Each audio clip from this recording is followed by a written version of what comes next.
having a fresh brain and everything. So I found these tiny little teacups. Okay, I have a crazy idea. I know that I sound crazy, okay? Beautiful, you're beautiful. I like you, yes.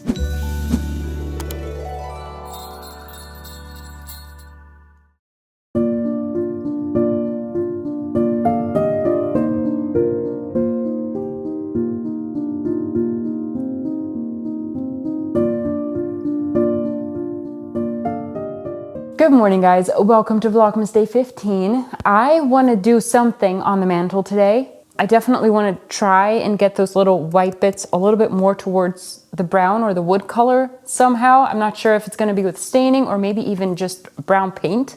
I think that would already look a little better than now, but I do not think I'm going to get it perfect, but I do think I can get it a little bit better than it is now. However, doing Vlogmas is all well and good, and it's super fun doing DIY projects every day, but real life stuff kind of also has to happen. So turns out that laundry does not do itself. So I'm gonna have to go and do some things just like around the house. I'm gonna have to do some laundry. I have made a gigantic mess as usual with my project here. So I want to see if I can maybe clean up a little bit of that too. So let's do that first, kind of reset everything and then continue on the mantle and you know, having a fresh brain and everything.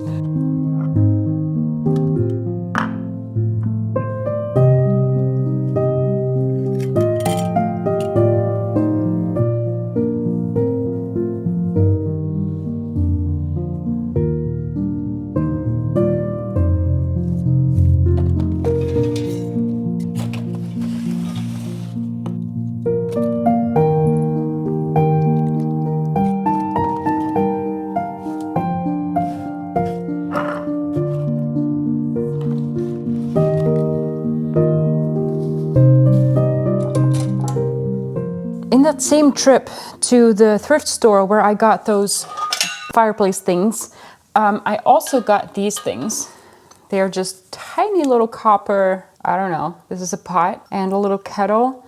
And I've got another one that's actually in the window already. I put it there a while back. But I was also looking for something to put little tea lights in because I really like to light candles at night. And then I really like those little tea lights. But I didn't have anything to put them in. So I found these tiny little teacups. You see that? And I figured they were exactly the size that you'd need to put a little tea light in. And I mean, they were 25 cents a piece and they had 4. So I did have to get all 4, of course. So there's 2 in the windowsill over there. And then I've got 2 left, which I guess I could put anywhere, maybe on our new beautiful mantle later. And then earlier when we went to that Christmas fair, like with the castle and everything, I got these as well. So, you know, now I've got something to put little tea lights in. I thought these were really pretty. Okay, enough talking. Let's keep going. Oh, this is the little top of the kettle.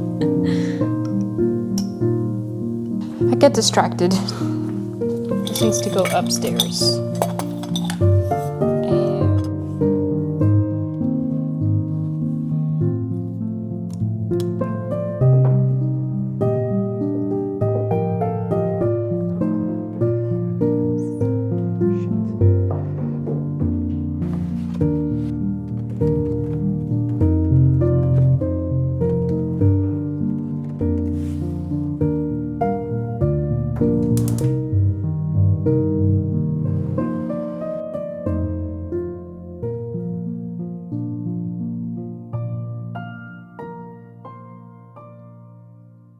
Have I ever told you how much I hate doing laundry? It is pretty much my most hated chore in the entire world. I would much rather clean 1,000 toilets than having to do laundry. I don't really have an explanation for it. I just really don't like doing it.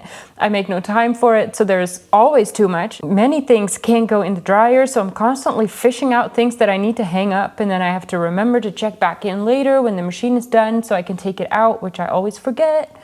So as a result, today we have a buckload of laundry to do. So, oh, and it's mostly the folding that I hate. I don't even really mind doing it in the machine and then putting it in the dryer after, but the folding, it never ends.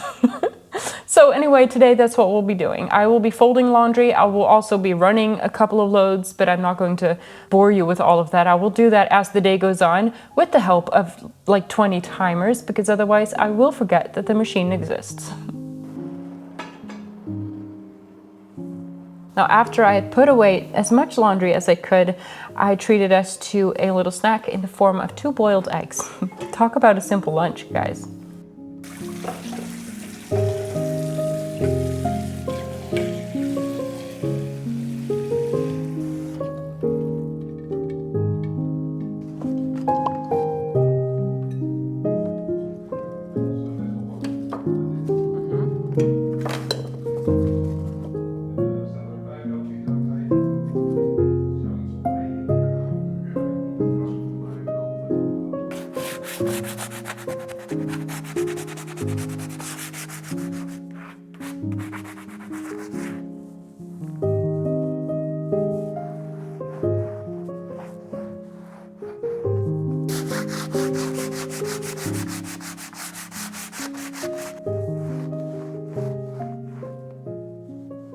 Okay, I have a crazy idea. So I like the black, but it is very black.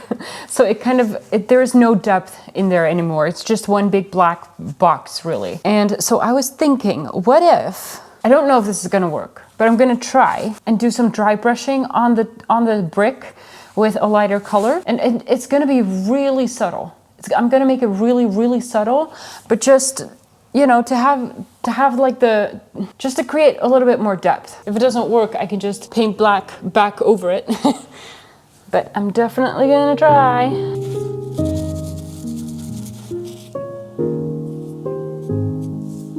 Okay. Is that stupid? Is that lame?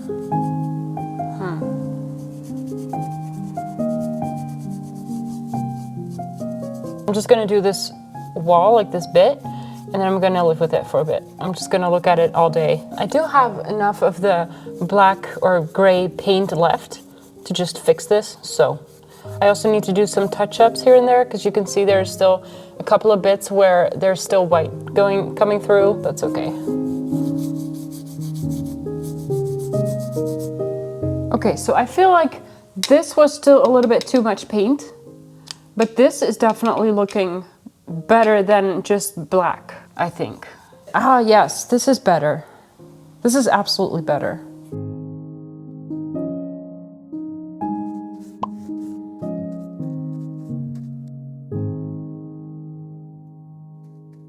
So I'm not sure if I told you, but I actually decided to paint the bottom of this wood black as well, because it's going to be really hard for me to get the paint off in this angle. I'd have to work, you know, like upside down, which doesn't sound like a lot of fun, but also you're not really going to see it. You know, you're mostly going to see the sides and the top, but not really the bottom. So I didn't really think it was worth the effort. So I'm just painting it black so that you don't see like a bright white part of the wood. And it just kind of blends in with the rest. I think that was a good decision. I didn't even really do a very good job of it, but it's good enough. Also, I did the necessary touch-ups with the black paint, so I'm gonna have to redo a lot of the dry brushing, or actually I'm gonna have to do the dry brushing still on the rest of the brick, so then I can show you like a before and after, because it really does make a really big impact, which is pretty cool, because it's a very, very simple solution.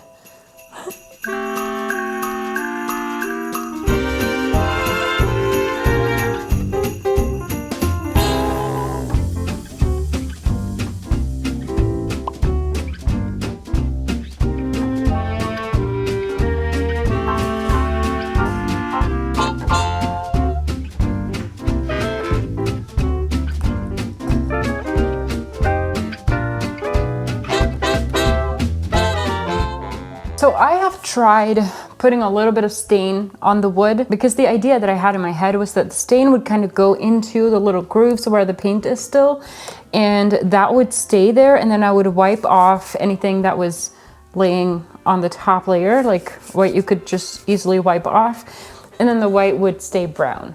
Now obviously, and this is also why I wasn't sure this was gonna work, paint is not supposed to be stained, so it doesn't really stick or something. So it kind of gets a little weird brownish sheen, but it doesn't do what I had in my mind. And of course, it's going to make the wood itself even darker, even if you're gonna, I mean, I could sand that off later, but I don't really want to. And I really kind of like the way that it looks now. So what I'm going to do instead is I'm simply gonna grab some paint, just simple paint. And I'm gonna try and recreate the wood color a little bit. And then I'm just gonna go with a tiny little brush. I know that I sound crazy, okay? With a tiny little brush, I will paint the white brown. And I'm just gonna see how long it takes before I drive myself mad. And if that is a realistic thing or not. I'm just gonna start with the biggest parts, you know, so that at least the parts that kind of bother me, where they still have paint, that I can get that off. If I would try a little bit harder, maybe with something sharp, I would be able to get it off. Let's just see how it goes, and I will update you in a little bit. I want to kind of try it out in a place where you can't really see it very well, but that also means I have no light, so I can't see it very well.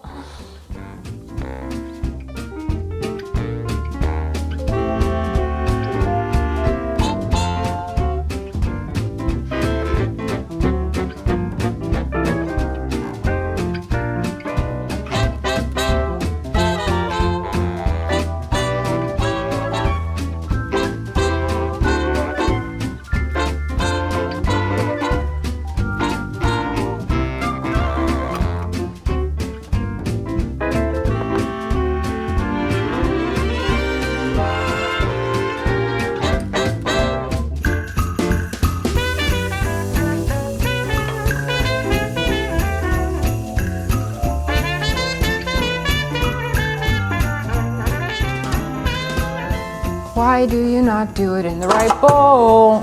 Stupid. Already made this mistake once this week.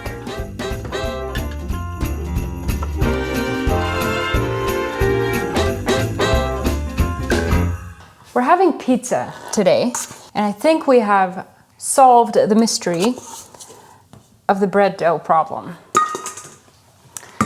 I mean, this is pizza dough, so it's a little different, but it's really not that different because I didn't have any Italian flour, so I did this with the same flour I use for my bread, and this is looking really, really good. Talk about a window pane test. See? That is what we want. So it's gonna sound a little silly if you have experience with this, but I didn't. So what the problem was is that my flour was pretty old because I had actually ordered a really big bag of flour, I think now 6 months ago or so. So it's been sitting in the cabinet for 6 months, and my yeast turned out was old as well. So I'm not sure which of the two were the problem, or maybe both, but I have just got new flour and new yeast, and this is looking perfect. Oh, this is going to save me so much frustration. This is beautiful. You're beautiful. I like you. Yes. Haha. So we're having pizza today. If all goes as planned, Stefan is now picking up Ruben, and he's probably going to bring a play date. And because, as I said, we kind of live far away from school, play dates usually stay for dinner. So I'm making 4 pizzas, and I'm kind of doing the shortcut way. Obviously, if you really want to do it the perfect Italian Neapolitan way, it's going to take a lot more time. This is the quick version. So I am simply creating a dough that I'm going to let rise for about an hour, and then we're going to shape them into little balls, and then we can make beautiful pizzas. Oh my gosh. I wish Stefan was here to see this, because he's been really invested in the whole dough thing, and this is perfect. This is exactly what the dough should look like. I missed this. I've been working with old stuff for way too long then. Lovely, lovely, lovely. And I should cover it with a tea towel, but I don't have those because they're in the dryer. Let me see if I have one left. Yes, I do.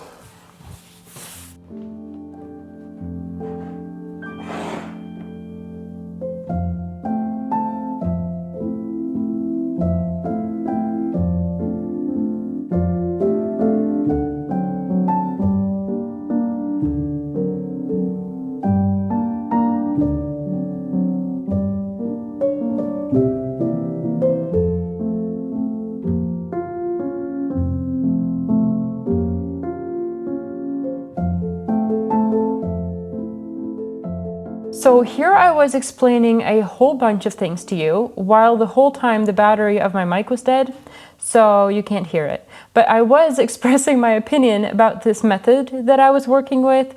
The problem here was that it was a pretty dark day already, and now it was also getting to the end of the day, so it was getting even darker, and I just couldn't really see it very well anymore. So I could see the white bits and then when I painted over it, but I can't really see the end result after the paint has dried.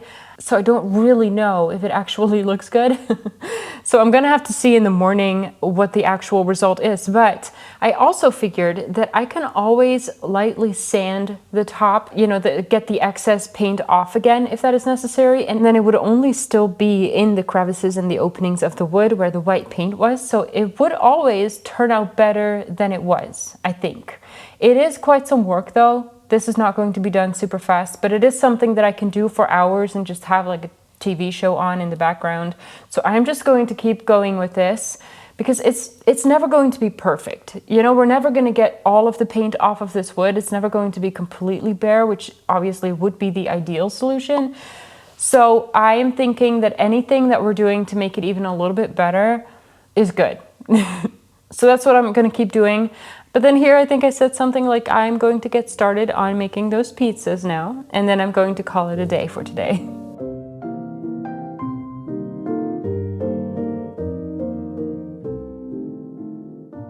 The dough of this pizza is made by mixing 4 cups of flour with 2 teaspoons of salt, 2 teaspoons of yeast, or one of those instant yeast packets, and 1.5 cups of water and a tablespoon of olive oil. I mixed it in the stand mixer for about 7 minutes and then I let it rise for about an hour. After the dough had doubled, I punched it down and divided it into 4 pieces, shaping each piece into its own ball by folding the outsides towards the bottom and then kind of just rolling it on the counter. Then I put the wet tea towel that was over the bowl before over the balls so that I can let the dough rest for a little while I am preparing some of the ingredients that I need for the toppings of the pizza. Now, if I don't have my own canned pizza sauce anymore, which is the case at the moment, I will quickly make a sauce by using a can of tomatoes, mix it with some Italian spices. I will leave the list of ingredients down in the description for you, but it's very, very quick and very simple. Now, usually Stefan and Ruben both want salami or pepperoni on their pizza, and I didn't have either of those things today. I was not very well prepared. This was a very spontaneous decision to eat pizza today. So instead, I made the pizza that I actually like best, which is chicken tandoori, and they are both having the same. Now you can obviously prepare any toppings that you prefer, but I do think every pizza should at least have some mozzarella and some shredded Parmesan cheese.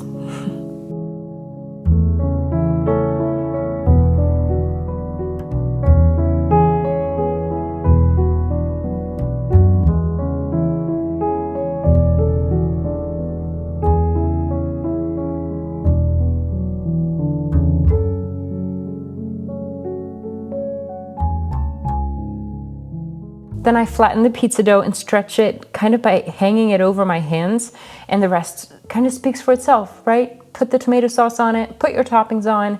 I do have 2 ovens going, so I can do 2 at a time. Unless I don't have any proper pizza stones yet, I actually bake them on the underside of my baking sheet. So I turn my baking sheets upside down and then heat them in the oven as the oven heats up. And then I put the pizza on like the flat underside of the cookie sheet or the baking sheet.